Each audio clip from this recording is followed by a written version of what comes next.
Hello and welcome to the show. For this week's FailRace versus the community, we were going racing with cars made in either 2017 or 2018. Our first race to the Laguna Seca Raceway, a Ford Raptor would get to the front. High power all-wheel drive would help launch the Ford off the line and into the lead. Camaros would follow. A Nissan GTR was in here. While the GTR does start up in S-Class, it is possible to drop the PI down to make it run in A-Class. That was currently clinging on in third position, as further back everybody would filter through these early corners. Now, we knew the Camaros were likely to be fearsome cars to be racing against. However, there were some interesting alternatives. The likes of the Ford Focus as the GTR would run a little bit wide across the sand, and all it needs is the slightest bit of slowing down in the Camaro. This particular one we're following at the moment, the Forza Edition car with a wide body kit and ginormous wing on it, would go soaring past. You don't need, too much of an invitation to find a way past here. Now, I and a few others had opted for the Alfa Romeo Giulia. Now, for this particular race, there wasn't the giantest selection of cars, and honestly, I wasn't massively sure how well the Giulia would go. It starts off as a relatively low A-Class car, a big, well, I say relatively heavy four-door saloon car. I love the vehicle itself, didn't know if it would be competitive in a A-Class lobby.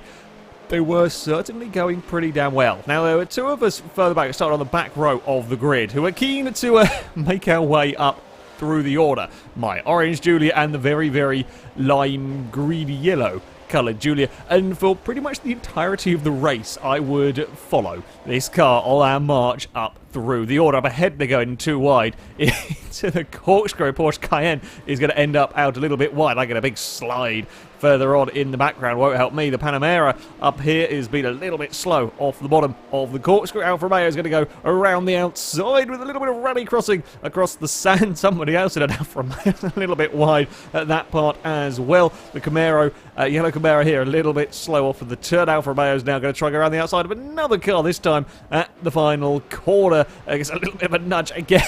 There was a wheel in the sand. Not really the Alfa's doing too much in all of that. Camaro would just about fend off down the start finish line. The Panamera, with a little bit more speed, tries to sneak up the inside, doesn't have the grip to fight with that Alfa Romeo, can't quite slow it down, ends up bumping off the side and spinning himself around. I was going to sweep past as well.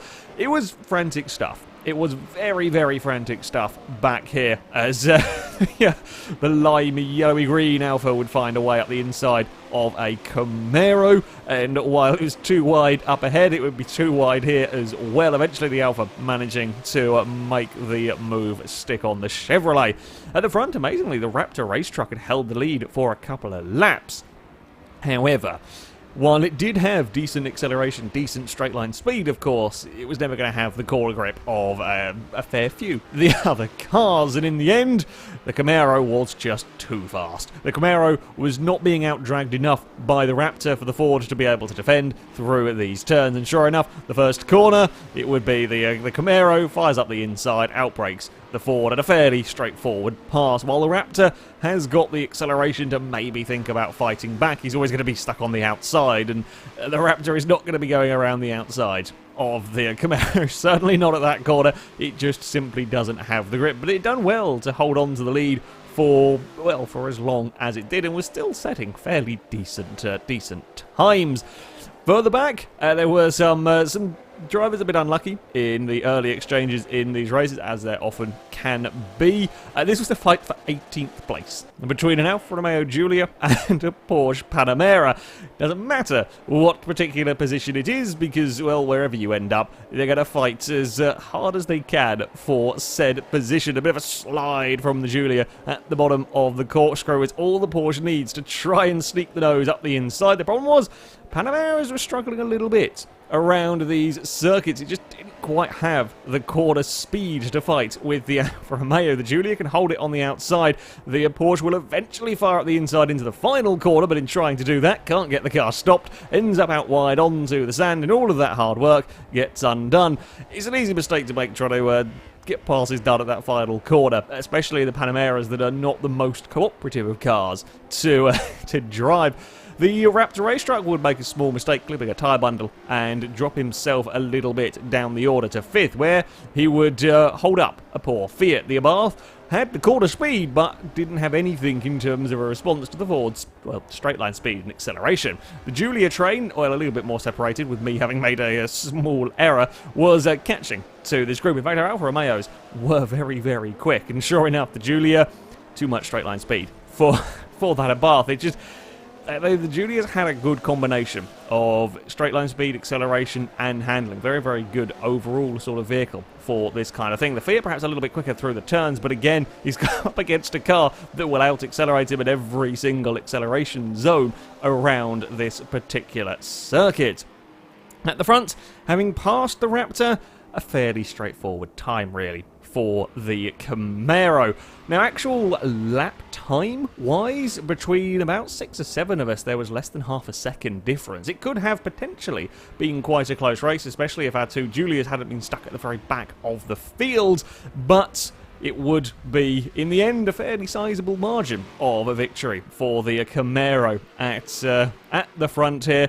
Perhaps not a massive surprise. We were always expecting the Camaros to be the sort of a car to beat, if you like, in this race. Second place was, well, up until the very final corner, relatively stable. Two Focus RSs were kind of running at this sort of gap for a large part to the end of the race. However, into the final corner, the car in second just gets things wrong, just doesn't really carry enough speed through the turn, is a little bit sluggish, and is under an awful lot of pressure from third place. In the end, the run to the finish line is just short enough that second place car doesn't lose that position. Could have gone quite badly wrong, but yeah, does get away with all that. The Ford's very good through the corners, not very good down the straights. Now, the Raptor was continuing to hold on to 6th place onto this very final lap, but coming under massive pressure from the Alfa Romeo as we head around the penultimate corner up to this final turn. The Raptor covers. The Giulia has to try and get creative. It's around the outside of the final corner. It's a long way to go, and the Alfa cannot quite get the power down, can't carry the speed necessary, has a brief scare from the Abarth, but will outdrag the Abarth. Well done for the Raptor, holding on to a 6th place in all of that, although it probably wouldn't have done had the race gone on for another lap. As well, during the now cool-down lap, the Alfa Romeo proved it would have only needed one more opportunity to find a way back past, and probably wouldn't have been too long until my Giulia had done the similar sort of thing.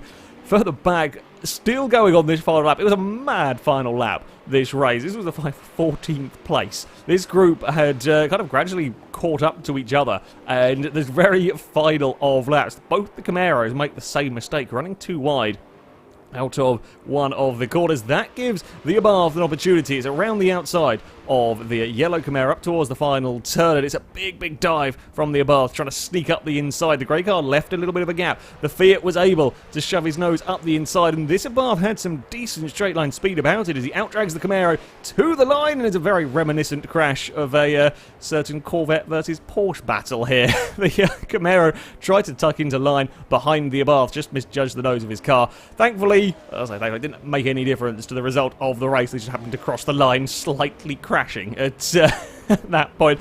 Yeah, fantastically crazy final lap for those guys. Muri would take victory here with that Camaro. Invisible AK with the Focus in second. EVR Liam T in third with the other Focus RS. Our second race, and we would head to the Sonoma circuit. I had a terrible start, managing to stall my Alfa Romeo off the line. Didn't know it was a car that was particularly grumpy with the launches, so having started at the back in race 1, I very quickly dropped. I wasn't particularly high up the order anyway, but I dropped to the back of the field for race number 2 as everybody found their way through these opening corners. Now, unfortunately, we would have some issues with the invisible car glitch going on. There were a couple of vehicles, as we'll see in the background, some Alphas get spun around because one of the cars, I think it was a Focus, could not see some of the vehicles around him. It's an annoying bug, it is unfortunate, nothing that the player who has the bug can really do about it. So yeah, a few cars did get into trouble, and that wasn't the only incident caused by said glitch. I would later get broken as well in this race.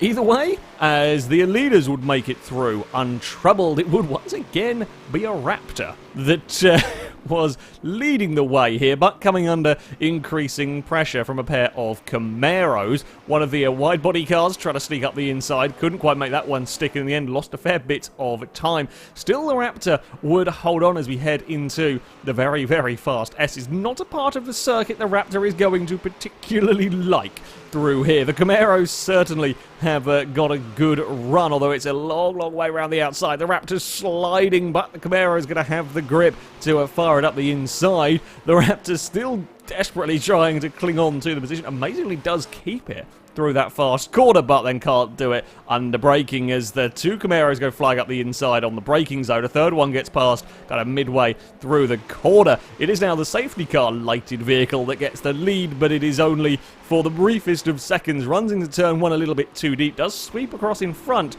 but then can't stop on the way up. The hill is out far too wide. The Raptor ends up out on the grass a little bit through there, and it would be the black car that would take the lead. In fact, the yellow Camaro in danger of losing that second position, just gets it back in line in time. Now, as I said, I would suffer heavy damage in this one. A car that couldn't see me ended up turning my vehicle. I went backwards into a wall, and everything at the back of my Alfa was very, very broken.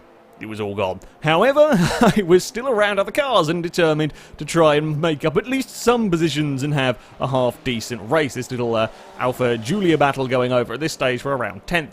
The damage did make my car rather oversteery, and the white Alfa Romeo was very, very brave. That's, I think he had about one wheel on the circuit. All of that sideways across the grass in the Giulia, but carried really good speed, managed to get past me, and not just me, but also the vehicle ahead. I had a great run on the way down towards this next kind of hairpin. Might have slightly forgotten that my rear brakes were broken and didn't really stop anymore. It took a little bit of time to get used to the now rather different braking zones I had to contend with in my Alfa.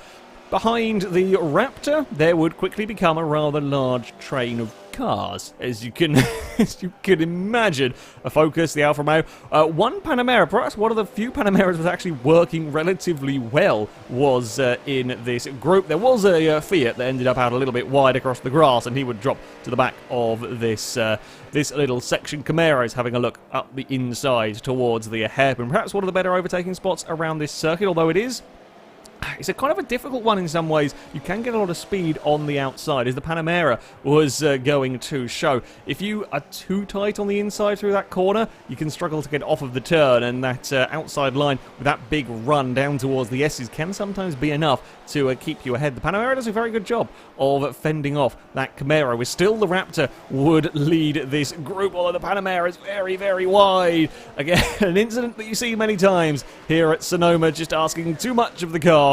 Out across the grass, and is going to lose not just one but two places. And Alfa Romeo would sneak up the inside with a tag from the Fiat, and everybody's going sideways. Yeah, it's easy to lose two positions in a group like that when you run a little bit wide. While the leader had got a nice little safety cushion back to second place, second and third were fighting quite heavily.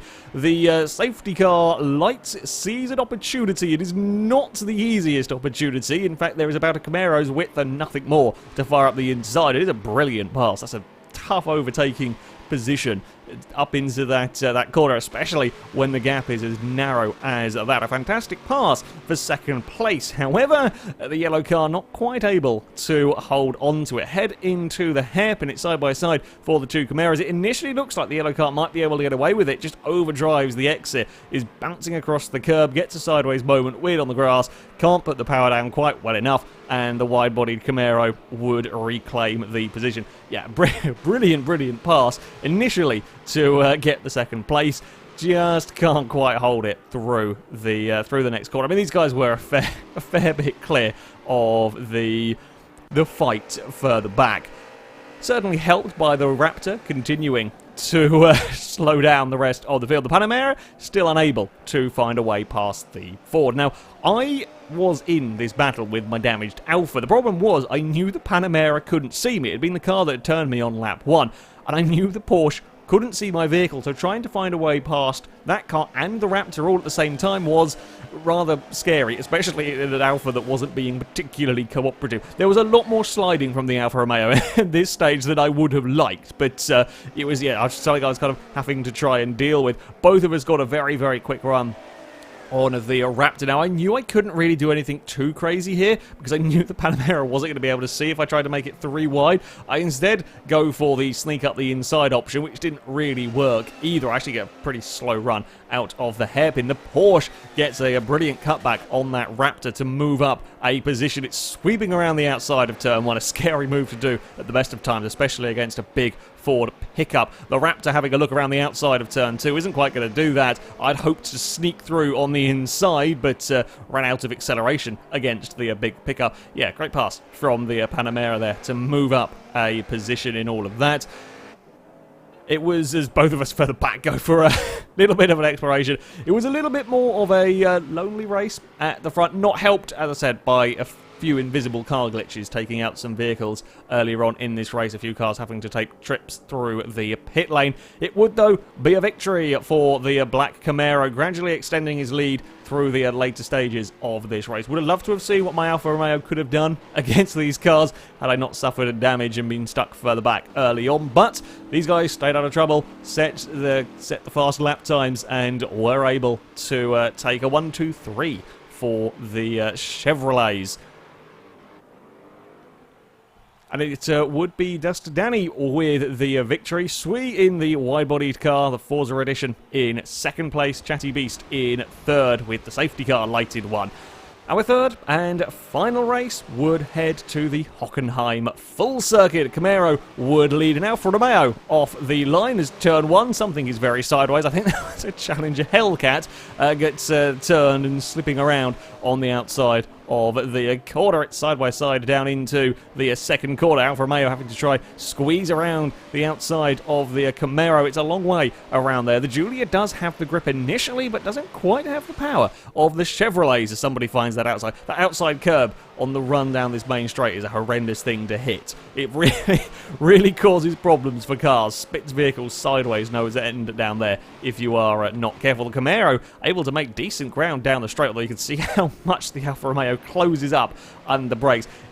The Giulia was proving to be a surprisingly competitive car. Now, in these races, as I said, 2017 and 2018 cars were allowed to run, which meant the Dodge Demon could be used. Not a particularly popular choice, as you can probably imagine, because while, yes, it is very powerful and it is very fast down the straights, it's a bit of a handful through the corners, and when I say very fast down the straights, that is what you would expect. The problem is, it's not as fast as you might want it to be, considering this one just got out-dragged by, or certainly matched by the Bath and then out-cornered by said Bath. The Bath up the inside into turn 1. The Focus good on the brakes, trying to have a look around the outside of that Demon. In fact, will get the pass completed on the Demon around the outside. Now, the Dodge is going to have good straight line speed, but it's not enough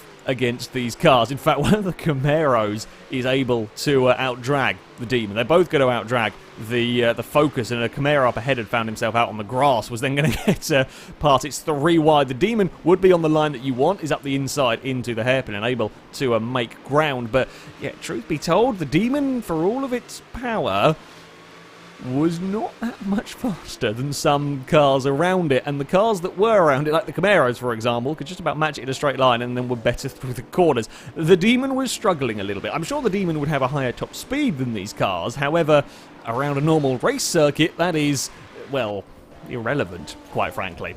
I was broken again. In the last 6 races of these, 4 have ended in the back of my car being destroyed.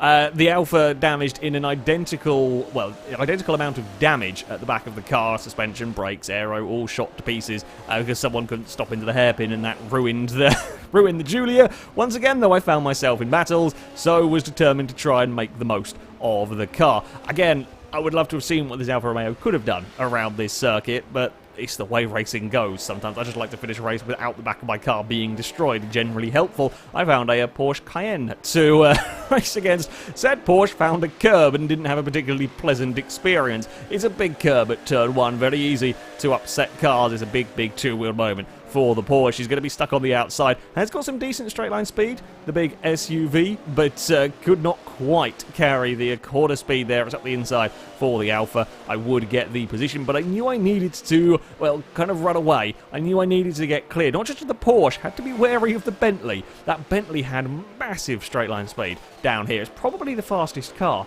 in terms of straight line speed, certainly by the end of the straight here. It was matching the Demon. There's a Demon further back having a big dive up the inside, but can't quite, well, does get the car stopped, but on a bit of a tight line through there, not quite able to carry the momentum. The Bentley, of course, though, not as good under brakes as a big, heavy car to try and get slowed down from a very, very high speed, although it would fend off the Demon for now.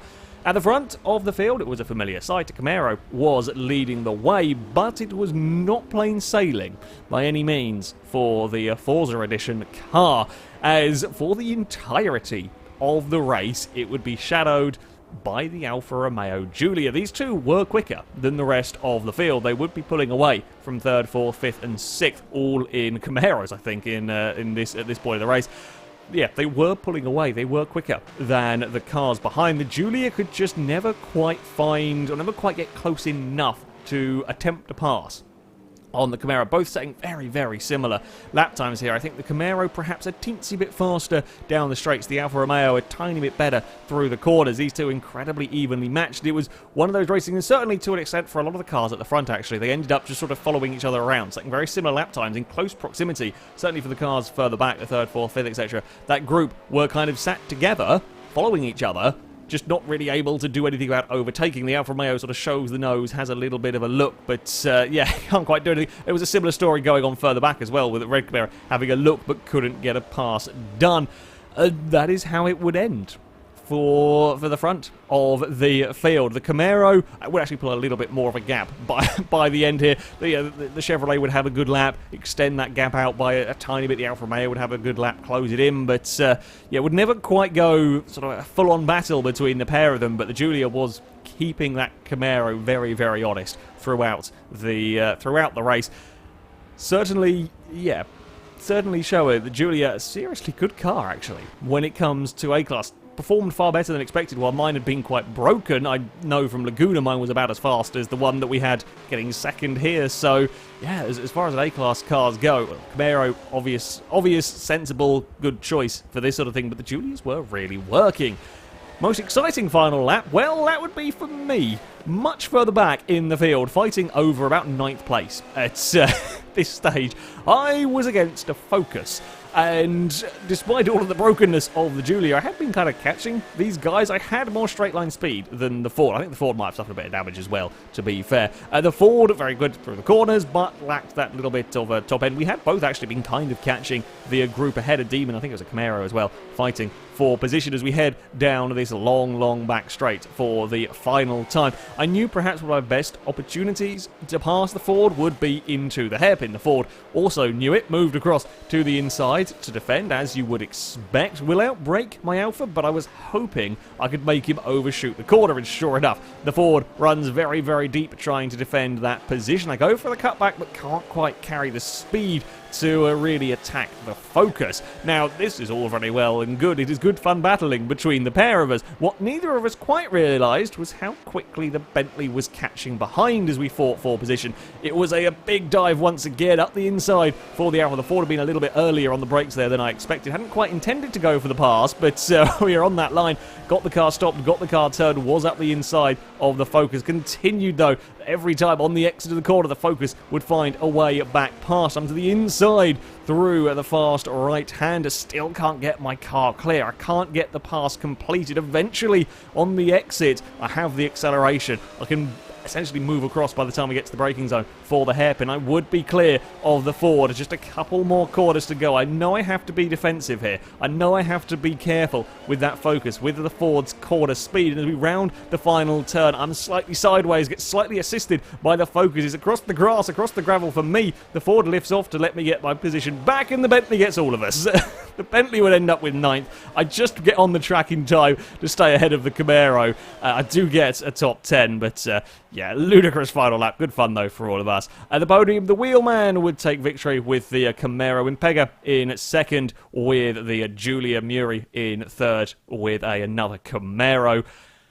We had, yeah, I had quite some fun. I was involved in a lot of action, certainly in the first and third races with my Giulia. At times it was a little bit more spread out at the front. Sometimes that can happen. Sometimes that can happen in racing, whatever cars you're racing. In A-class vehicles, yeah, sometimes the faster cars, you do get a little bit more spread out fields. It is the way that it goes. We had some invisible car glitches making a nuisance of themselves as well at Sonoma. On the whole, though, yeah, quite a lot of fun. The Camaros were the sensible choice in many ways, the easier choice to build one of those to be a fast A-class car. I was very, very impressed with how competitive the Giulias turned out to be. They actually did turn out to be very, very good overall cars. Wasn't sure that they would be, but they did tend to work. The Focuses could be very fast if given a twisty enough circuit. They just kind of lacked the straight line speed of the Camaros and the Alfa Romeos and so on. That, though, is going to be it for this video. The next FailRace Versus Community is going to be held on Thursday the 4th of January. We're going to go racing with B-class cars that are not front-engined. So mid-engined, rear-engined B-class cars. If you want to sign up and take part in that event, you can via our forums. There'll be a link in the description. Find the FailRace Versus the Community section, and you can sign up in there. However, that's going to be it from me. Thank you very much for watching, and until next time, goodbye.